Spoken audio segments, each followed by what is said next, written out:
one of the things that we're going to be looking at is that much of the research has to do with asking people to write down or to speak spiritual experiences that they've had.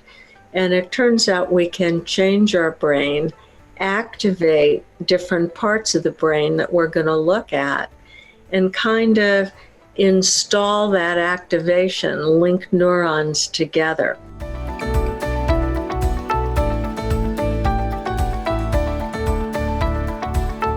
Different kinds of spiritual experiences, of course, are going to activate different areas of the brain.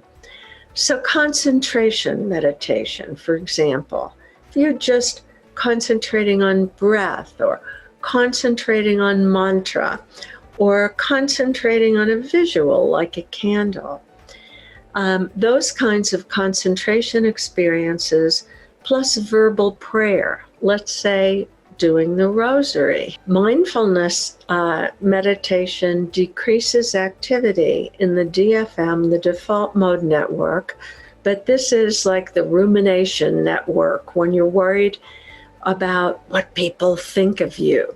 So this is helpful to decrease activity there because it will reduce anxiety.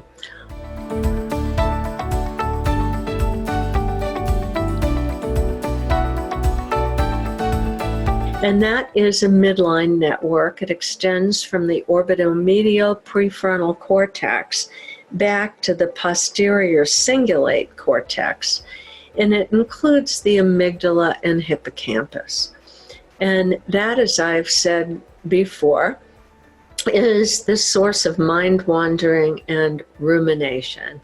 And that's also called the self-referential network, thinking, I, me, mine. And that, of course, can really depress you after a while. And this is the network that allows us to constantly bring back up our well-practiced narratives that, I'm a victim of that, this always happens to me, whatever it is. We all have our stories.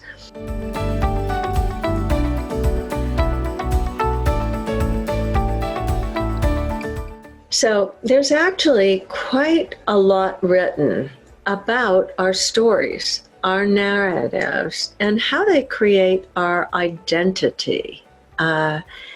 Identity, the Buddhist kind of idea, is that we have no fixed identity at all. They have a word called anatta, no self. And we're constantly creating identity with the stories that we tell ourselves. This is good news, because if we tell ourselves a new story, then our ego identity, which we do need some ego identity, of course, to move through this world, is going to be much more benign.